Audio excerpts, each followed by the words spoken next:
What does the US do better than any other country? Story 1. I was born in Europe and moved to the USA as a young teen. The US gets assimilation really well. Like, you become part of some group fairly quickly, and there are many to pick from.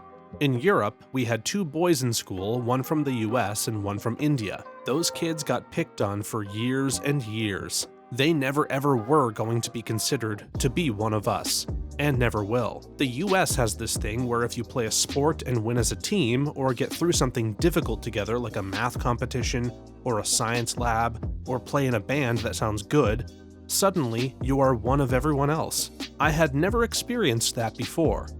It felt good. Absolutely this.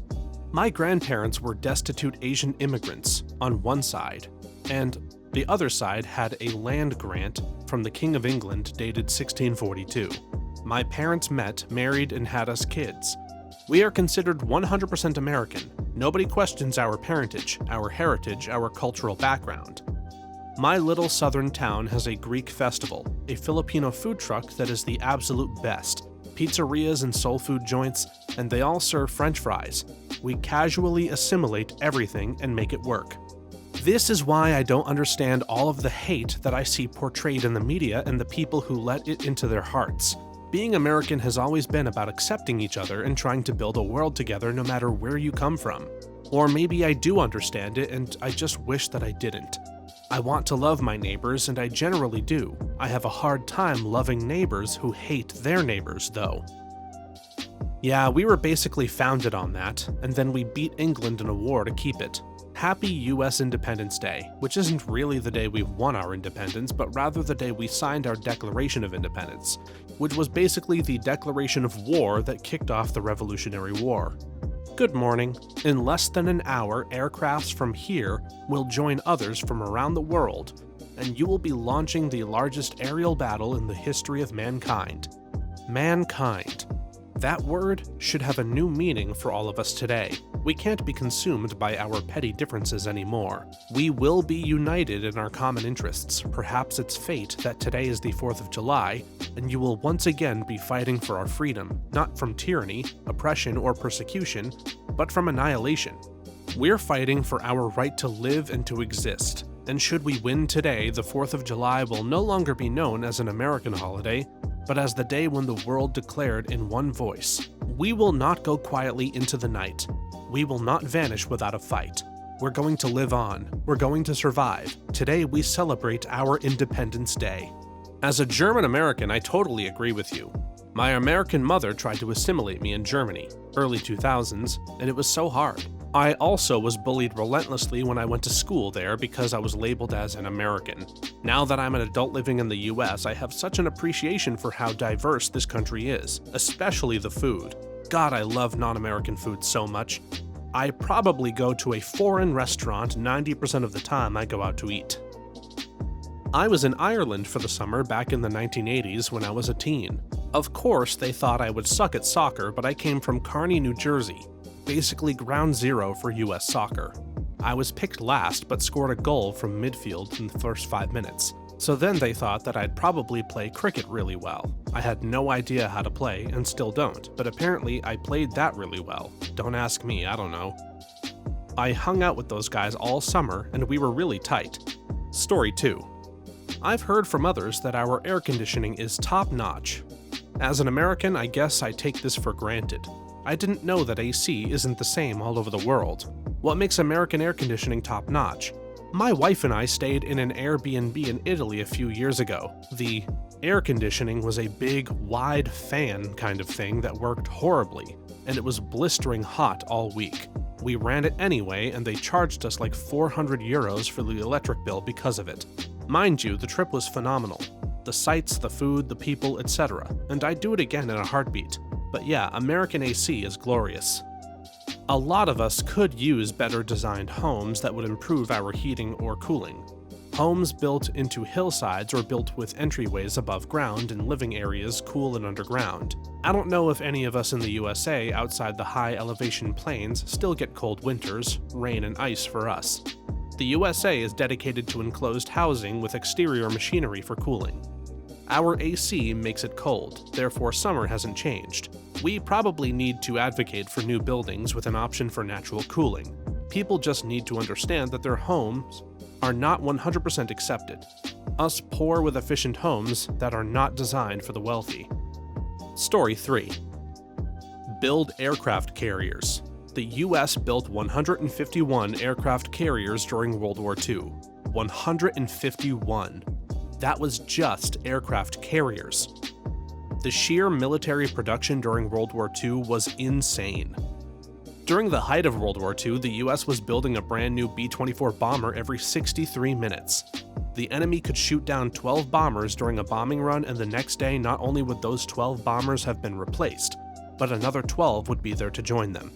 My grandfather was a big Ford fan, and he loved sharing that Henry Ford said that for every bomber shot down, they would build 3 more. The production line was a mile long or something else crazy like that. The scale of World War II is just unbelievable. Edited to add, this was merely a comment on the scale of production of US manufacturing for World War II. It was not an endorsement of Henry Ford by myself or my grandfather. Considering he fought in World War II and lost his brother in the war, he wasn't a fan of Nazis. Things we know now weren't common knowledge, and it was much easier to control one's image when print and radio were the news sources. Fun fact, aircraft carriers are generally too short for jets to actually make unassisted takeoffs from them. To compensate, other nations just build ramps at the end to increase upward motion and generate more lift. The US doesn't do this. The US instead attaches its jet's landing gear to catapult rails that rocket the jets off the runway to generate lift through increased forward movement. General Atomics is developing a new electromagnetic rail system to launch the catapults for the Navy. It's essentially a railgun built into the runway to launch jets. Story 4. Hollywood movies. American blockbuster movies are popular all around the world. No other country produces movies of the same degree of spectacle and quality. It's crazy that Japan couldn't make a blockbuster Godzilla movie like Hollywood did. They've been making Godzilla movies since the 50s. The UK's film abilities are on par with America's, in my opinion. They just tend to do things slightly differently. America tends to make more epic CGI and explosion-filled action adventures, think superhero or Jerry Bruckheimer style, while the UK tends to make more realistic drama-esque films. The UK also makes educational documentaries the best, in my opinion. This is coming from an American. Yes, for movies, but not for TV series. I live in the US and I just can't watch Hollywood-made TV series. They're all the same. They have no atmosphere at all. To test my opinion, go on Netflix and find a French series, then compare that to a similar Hollywood one. No contest. I don't know about anyone matching the spectacle and quality. I love American blockbusters, but I have to say that Indian blockbusters are beginning to make the American ones look lazy. It takes a truly exceptional film to match the epic scale and stunts in RRR. It's one of my favorite blockbuster films of all time, and it starts with a sea of people rioting. We haven't had a truly cast of thousands film in a long time. Some of the effects are questionable, but they definitely work better than the effects in half of the superhero films released in the last few years. To all people I shout from the rooftops, watch RRR.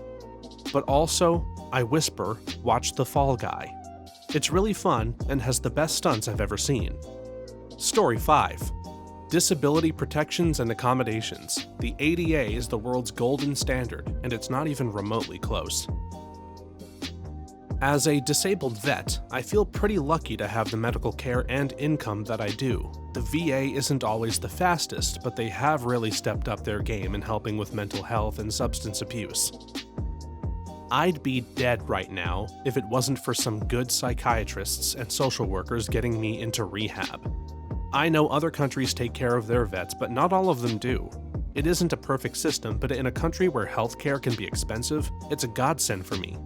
Just want to clarify, I did relapse very recently, and I'm waiting to get into rehab again. I'm not perfect, and sobriety isn't perfection.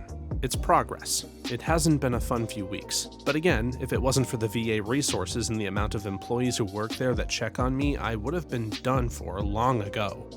Yeah, when I was in Europe, I loved the public transit system, but I noticed a lot of it was only accessible by stairs. Only one of the transit stops had an escalator. For me, it was just annoying because I'm simply fat and lazy, but I have friends and family who are disabled and would have had serious issues getting around. Where in Europe, though? Americans always talk about Europe as if we're just one homogenous country, but most European countries vary in many things. In my country, for example, all public transport is accessible for disabled people. There are lifts at every exit of a metro station, all trams and buses are built without a step, and have reserved spaces for wheelchairs.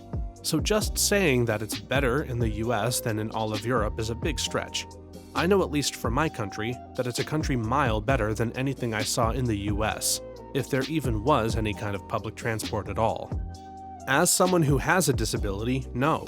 The ADA gets you absolutely nothing because of one phrase: reasonable accommodations. The only thing an employer has to do is say that's not reasonable, and they can deny any accommodation. Don't like it? You can sue, but how many people, especially disabled people, can afford a lawyer? Not many. And even if you could, it's a tough case to win. I've asked for accommodations many times in my life and gotten them exactly 0 times, even with all the proper medical paperwork. Important to note that not a single accommodation I requested would cost the company a dime or more work for anyone else. The ADA is a piece of paper, nothing more. Story 6. Cultural imperialism/soft power. Heard a quote once and I love it. China has kung fu. China has pandas. China is unable to create Kung Fu Panda.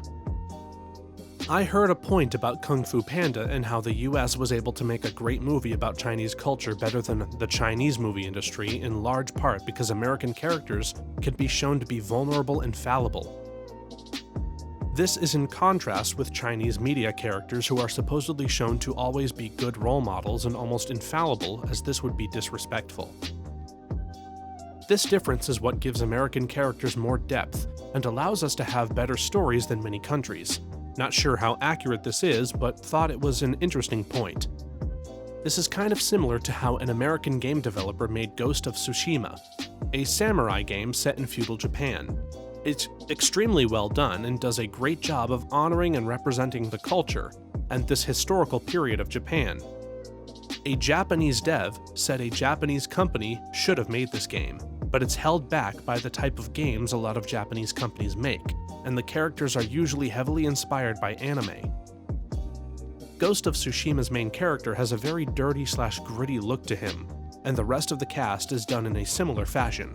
The Chinese insecurity/nationalism made so many movies unbearable to watch. Wanting China to be number one and showing off its power and wealth in the most tackiest way does not make a good movie. This sucks because Chinese movies used to be really good. A lot of Hong Kong cinema got its start in Shanghai, and the Shanghainese moved to HK either during World War II or the Cultural Revolution. I forget which one, but I think it's the latter, since a lot of immigrants in HK were other Chinese feeling from Mao's China.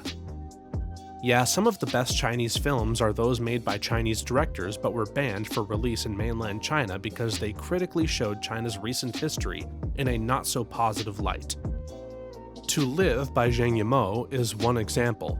Also why 1980s Hong Kong films were so good, because they used the crime setting to explore social issues and corruption, which would never fly in China because it portrays immoral characters and criminals in a somewhat sympathetic light. You're conflating pop culture reach with soft power. China is streets ahead of the US with soft power, while the US uses the spectrum of economic power and sanctions and the looming threat of the world's largest military. China focuses on identifying needs, such as badly needed infrastructure projects, and provides money and engineers for them at no to little cost. China uses soft power to ingratiate itself with nations and never makes demands of nations they are courting a relationship with. Cultural influence absolutely is a form of soft power. Put 3 circles together into a certain configuration and every child recognizes Mickey Mouse. You can influence public opinion, ideological sway, and entire political movements with media and art. Some nations sell resources, and America does that while also selling stories. And China does it too, in some pretty concrete ways. Genshin Impact has a global fanbase that is funding bleeding-edge nuclear research. An army of gooners might unlock fusion tech thanks to cultural influence. Story 7.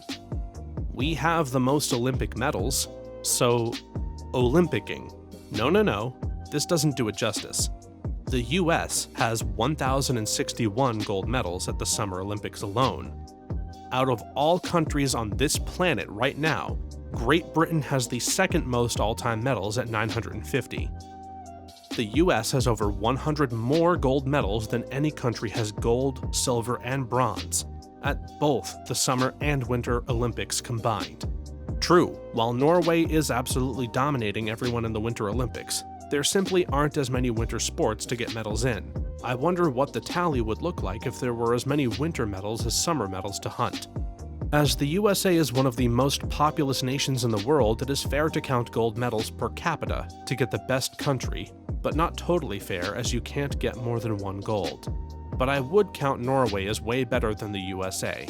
In the marathon table for the Winter Olympics, Norway, 5.5 million pop, have 405 medals, 148 gold, while the USA, 335 million, has 330 medals, 114 gold. In the marathon table for all Olympics, Sweden has 25% of the USA's total number of medals, while Norway has 20%. Both are at nearly 20% when it comes to gold. And that is nations of 10 or 5.5 million compared to the USA's 335 million possible athletes. So no, the USA may have the most medals, but it is certainly not even close to the top of medals per capita. The Bahamas won that title. I would take it a step further and say organized sports/public park systems. Since college is so much more expensive in the US, many more families and kids take sports super seriously as a way to receive a scholarship. This is a foreign concept in other parts of the world, as college athletes are just club sports and not nearly as serious. Also, the college experience. In most other countries, the students live at home, and university life is much more educational focused as opposed to dorm life. Greek life, parties, social life, sports, etc. Story 8. The system of national parks. Not just the official parks, though, all the NPS sites.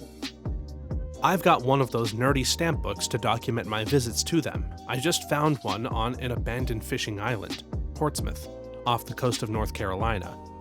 It's so cool that this part of maritime history is preserved, and there are volunteers there to tell you about it.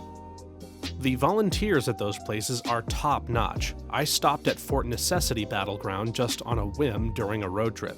Ended up talking for well over an hour with two of the volunteers who were dressed in full regalia. One of the Virginia regiments, and a Native American from the French and Indian Army with historical equipment, and what each man would have brought into battle on a march. Really interesting to see how these people lived and survived in those days, and see how far we've come in such a short amount of time. It's not even just that. Parks services in general.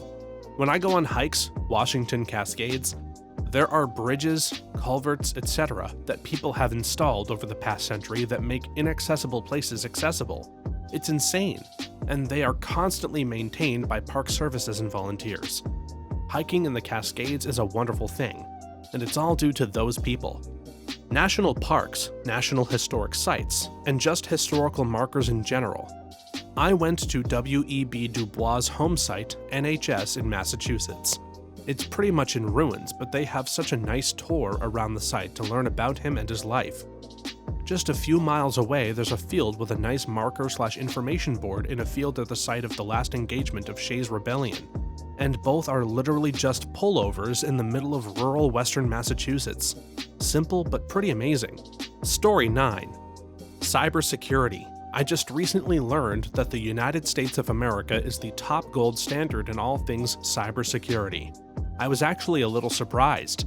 Entertainment. Americans love to be entertained.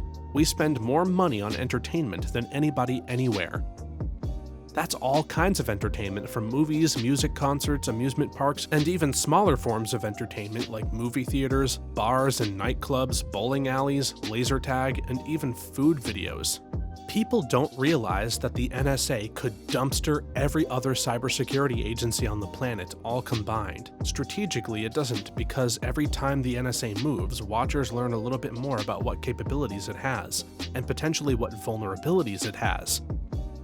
That's why countries like Russia and China try to have their own independent internet capabilities, because they're afraid the NSA will just turn their internet off one day, like a planet-wide EMP, or worse, that they have backdoors into everything. Their job isn't really to stop terrorists or ransomware, etc. It's a nuclear equivalent deterrent to cyber World War III. The #1 employer of mathematicians in the world is the NSA. I went to a high school that had extremely advanced math classes available. It was a magnet school for science, math, tech that had students from across the states. The NSA would send recruiters to our school to get the top math whizzes to sign up for NSA-funded scholarships in the same way that athletic teams recruit top football and basketball stars from high school. If you signed up for one of the scholarships, you'd be encouraged to study at a high-ranked university with an excellent math department, and then would work summer internships at the NSA and of course full-time once you graduated. Mathematicians have a reputation for having their biggest breakthroughs early in their careers, so the NSA wanted the best young talent to sign up early.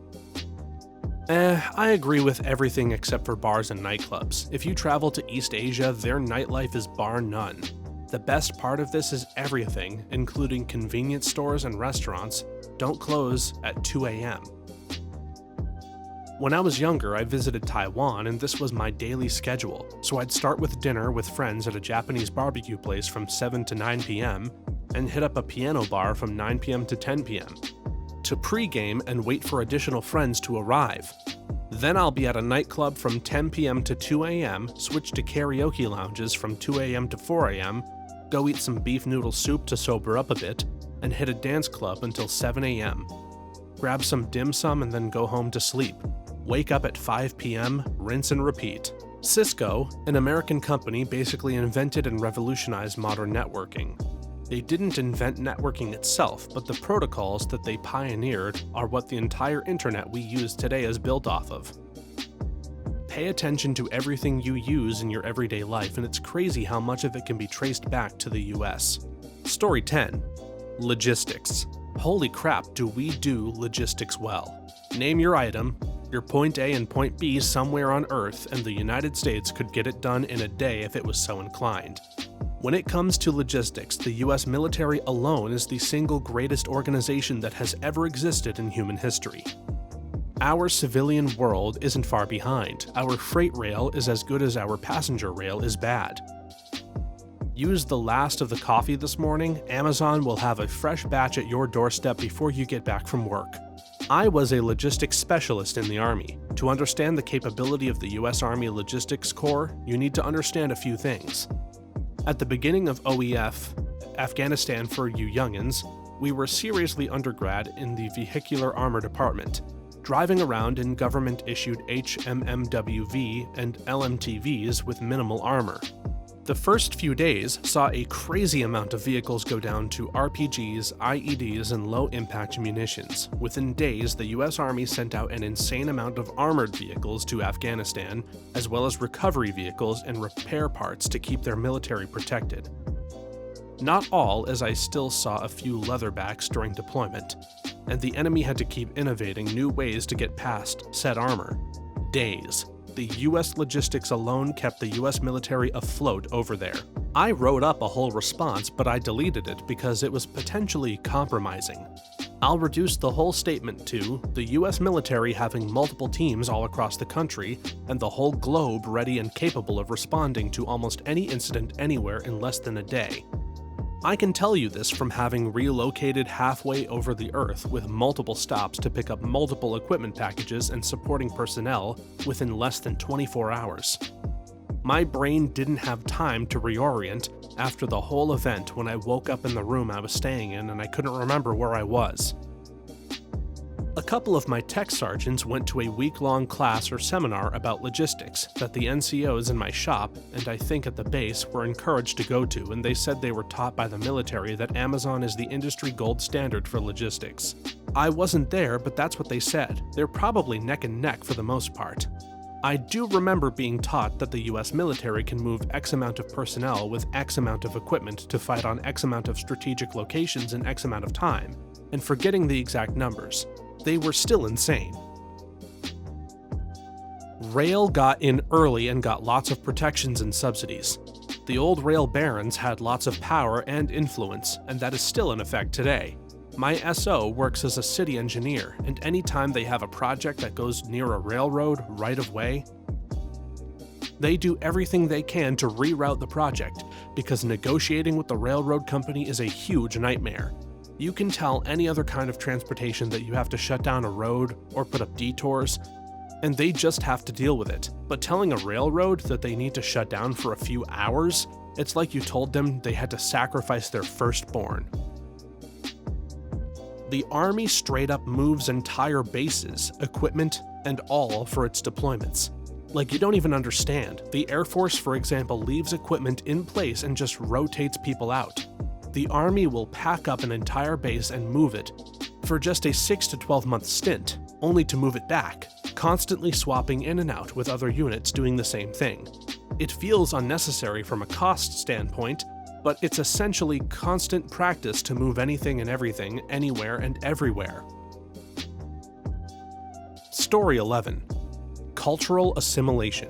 Pretty much anything you can think of from anywhere in the world, we've got it here, somewhere. Mexican, Japanese, Chinese, Nigerian, Korean, French, etc.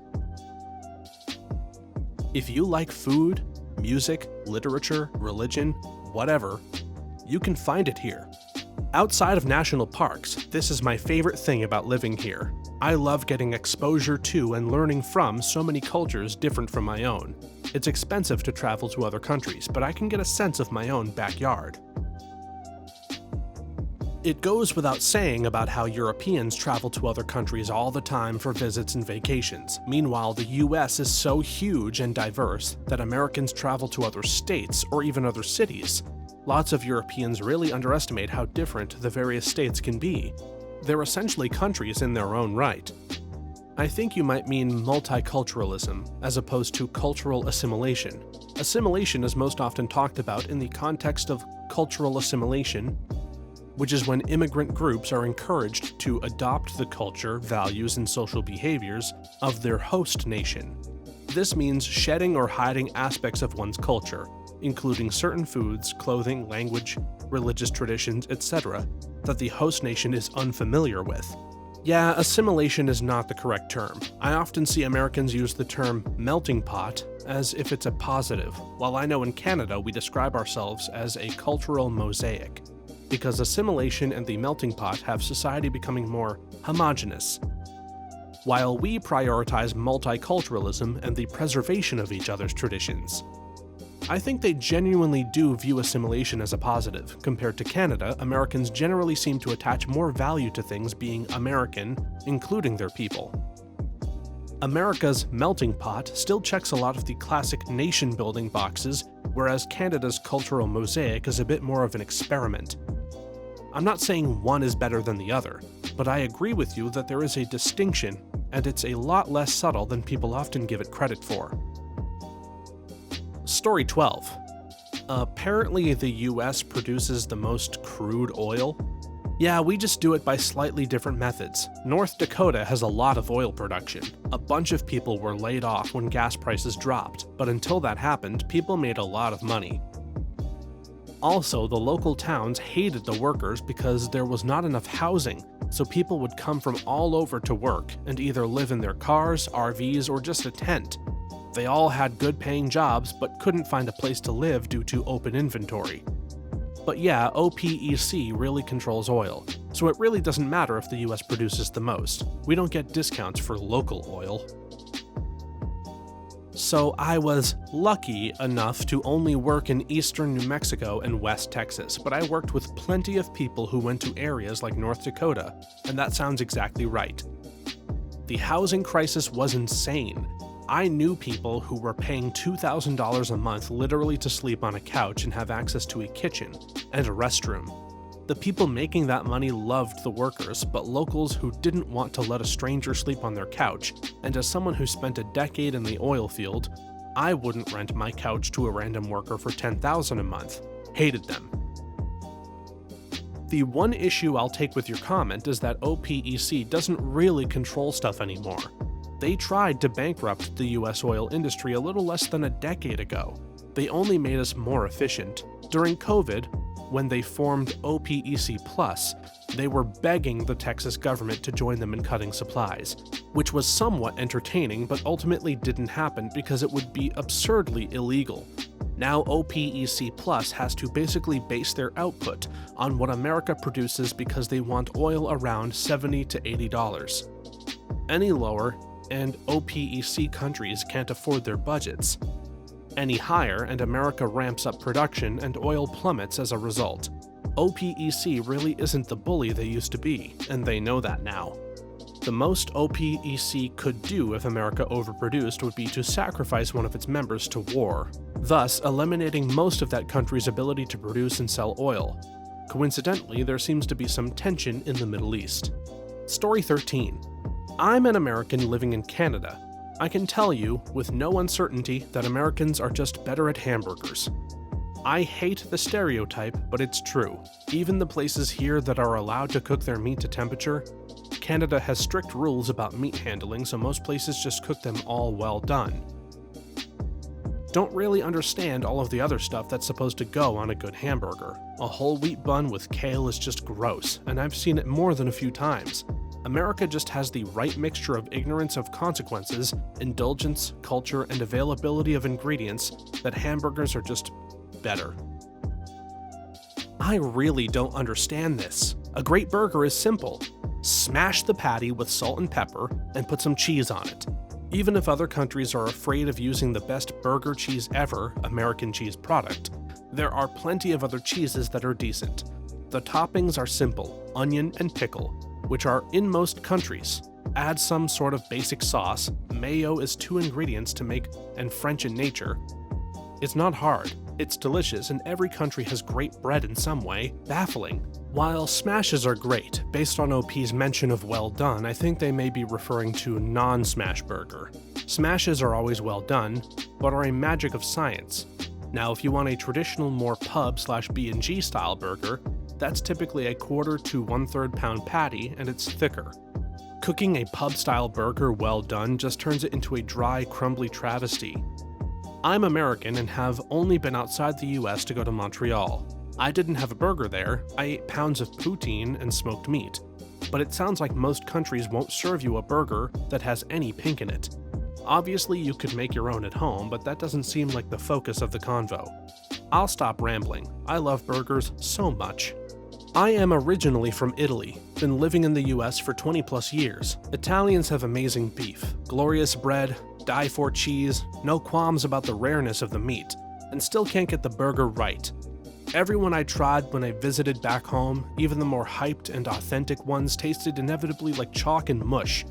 No marriage between meat, bread, sauce, and cheese.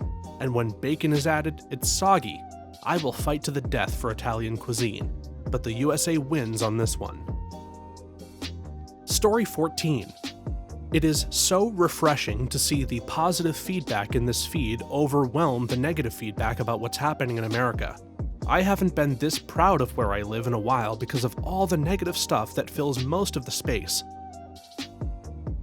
But then I see feeds like this that show how awesome it is to be living here in America during this day and time. Truly grateful. I'm proud to be an American. I have to remind myself sometimes that people, even in 2024, will sell every possession they have to move to the United States to start a new and better life. We are the definition of first world problems. I'm also a very proud American who hates my government, and I think it's important to separate our country and culture from the corrupts in Washington, D.C. I visited the US from my country, third world, around 10 years ago as a teenager and was absolutely amazed at what the people and country were like. Ideas were free-flowing, people were very amicable and talked with confidence and purpose.